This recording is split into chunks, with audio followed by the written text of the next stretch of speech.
So Chidema Adesina, who came second as Miss Universe, who I think South Africa should be proud of her because she is a true South African and she's done South Africa brilliantly. Nigeria, we should be proud of her, but less so because even though she's Nigerian, she never grew up in Nigeria. It's just her parents. She's a South African, but we still also are proud of her too, and we're proud of her Nigerian slash South African heritage. That's how I'm going to start. What do you think, Afolabi? Yeah, I agree with you. There's this conundrum of yeah. citizenship acceptance by nationality, by birth, and then by heritage and cultural acceptance. I think the two are one and the same, and there's no difference because for someone who has lived in South Africa, embraced their culture, even probably even speaks their native language. Oh no, I she don't speaks it. She speaks it. Yeah, so I don't know how that person is different from someone who, culturally and by ancestry is a South African. They're one and the same. I don't know. It's just this feeling of No, the resentment. difference. The only difference is papers. Human beings are human beings. Yes, She grew documents. up. She, she grew up in South Africa. Brought Speaks in the South language. Africa. So Never culturally, been to Nigeria. yes. Culturally, So language, culturally, everything. she's a South African. Yeah. And Now if on you look, the other side is that now you have some people who are South Africans by passport. The white South Africans. yes, yes, yes. Culturally, they are not Africans. They are not Africans culturally. They are just holding a paper because they've been there. And I'm not dissing them, but what I'm trying to say is that all of these divisions, and we have to remember, even the name South Africa, it was given by white people. They called the country South Africa. They created its government. So even this South Africa that they're talking about is not a country that was named by black people or that was conceived by black people or had their constitution created by black people. But they're holding on to that part and they're destroying the cultural part. First of all, you're one with Africa. You're talking bad about Nigeria or Nigerians are this, they're liars. They did identity fraud. That's the first thing. Then secondly, you're taking one of your own daughters who speaks the language, who has only known that place. And this is one thing I'm going to say about America. Said, if you land in America by 2 years, as long as you're speaking the lingo, they're going to tell you you're American. You're American. You understand what I'm saying? If you're a Yeah. Nigerian or anybody in the world, you go to America, you learn the language, you do the culture. Even if you don't have the passport, everybody knows you're American. So what I'm saying is that Chidina is a South African through and through. The only difference is paper. And there are some people who have paper who are from Italy, from China, who live in South Africa now, and they have passport. And you tell them, "Welcome, you're my brother. You're South African." It means they don't know the definition of South African. The definition of South African means you have to be rooted in that country. You have to have its values, and you have to speak the language and all those types of things. And if you don't speak the language, you have to be totally within the culture. She's totally within the culture. That's all I have to say. What do you have to say, Warif? Yeah. Oh, right. What do you have to say, Afolabi? Yeah, you're absolutely right. Where I just have a problem is South African citizen laws that prioritize parental heritage over cultural affiliation. I think in a globalized world where migration is common and inevitable, those kind of laws should be fair and adaptable, especially when the person in question is contributing and is adding value to the country that we're talking about. I mean, this girl, for all intents and purposes, she was supposed to represent South Africa and add value culturally to South Africa. So when it comes to this kind of issues, I think there should be some kind of nuance and they shouldn't No, maintain a well, rigid. it goes back to here's the root problem, and this to me is a very sick problem because it has two aspects. The first aspect is a colonial mentality within South Africa, and it's not only South Africa. There is a Eurocentric white supremacist mentality even in the blacks because they are only focusing on Nigeria and on Mozambique and Zimbabwe, and especially on Nigeria. The beef with Nigeria makes no sense. They're focused on that. And then so it's an anti-black mentality. That's the first problem.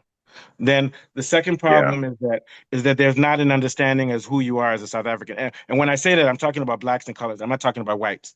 They don't exist in this conversation. If you're Okay, so black you're or saying if you're black or colored in South Africa, you know that what it means to be South Africa is the culture, the language, the respect for your elders and your community. She has all of those. She speaks the language. She doesn't sound Nigerian. She at way even all, the way at she speaks all. English is the way she is. Someone Let that me stayed finish there it. for 23 years. Yeah, I was going to hear how I 23 end. years. And Spiritually, she is South African. That's all I have to say. Go ahead, Warif. Thank you. Yeah. Okay, She's been there now for 23 years, like you they are said. saying that, yeah, 23 years, and they are saying the constitution of South African is that when even if you are giving birth to in South Africa does not mean that you become a South student. That means they have inferiority complex. South Africans, they should learn how That's to all it manage is. their It's, complex. They have and we're going back to what you said. She's lived there Yes, for inferiority 23. complex. Inferiority That's all it complex. is. And it's also what I call a right-wing movement because it's to rejoin. xenophobia. It's xenophobic. But I think, Warif, you might have to And change your again, positioning. Yeah. Yes, what I was just going to agree with that point that is a complex. And if you look at the way the thing was handled, it was as if it was a criminal case. Yeah. You know, they were Kick her out of the hard, country, come to they her were house. so hard on her, as if it was fraud or something. And then they went on to social media and started attacking her, weaponizing social media okay, all right. against her. And this kind of resentment, like you rightly mentioned, is common to Nigeria. Every South African, whenever they are displaying resentment or showing xenophobia, is always towards Nigerians. I don't know why. Maybe they feel inferior, maybe they feel we're superior, maybe they feel we're testing their nationality with them. It's just absurd. I don't know why they think. Yeah, it's a stupid rivalry. It's a stupid rivalry. So what are your thoughts, Saeed? Then we'll go to Kunle, then Warif. Yeah, yeah. Okay. The thing is, I think we're missing one piece. She was actually born in Soweto, in South Africa. Yeah, born in Somebody that Soweto. is born in South Africa. Yeah. And some South Africans are saying she's not South African. Okay, let's even take the part that they said our mother committed identity fraud. Okay, identity fraud or not or whatsoever. This young lady is born in South Africa, for goodness sake. It is confirmed. The hospital she was born in, it is confirmed that it is in Soweto, South Africa. So, but not only that, No, she was born there and she Mr. never left. Mr. Said, what, according to that video, they said the South African constitution is that even if you are giving birth to in South Africa, doesn't mean you're a South African citizen. I don't know how true it is. Yeah, but and also, hold on, Warif. the language that can you hear me now? Yeah, go ahead. Yeah. The language that the guy used against her, against Chidima, is very bad. Calling her a scammer, a whatever, just calling him. Even his language is even very, an very insult bad. to her parents. No, it's like parents. Nazism. It shows that he hates her. He hates her because he hates even Nigerians. the parents, the way he was directing statement to his parents is not ideal. You attack the situation, not the person. You don't attack the person. For example, but instead he was attacking the person and the parents. So let me give you an example, Warif. Okay, you want to eliminate her from the competition. Fine, eliminate her. You want to say that she's not a true South African. Fine, leave it at that. But there's not even that. They tried to get Nigeria eliminated from the competition when they used her. So now they're showing hate. And then they're saying go arrest her, throw her out of the country. So we're not arguing about her getting thrown out of Miss Nigeria. We're arguing about why is there this much malevolence and hate towards Nigerians and towards other Black Africans. And again, and towards other Black Africans, but not towards, go ahead. That the mother is Nigerian. They said the father is from Nigeria. It doesn't matter where her mother or father is from. You know, that doesn't even matter. What is really sad about the whole thing is that they decided to reject a Black African woman who was born in South Africa, and they decided to accept a white lady, because a white settler who has destroyed them. She's not even the woman who now chose. Nigeria is a threat to South Africa. Let's let Kunle get his point. You said they've not even what? Yeah. The other woman that they now chose is she's not even African. No, she's not African. Okay.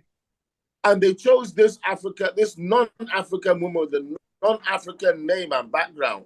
Yes, over an actual African person in Africa.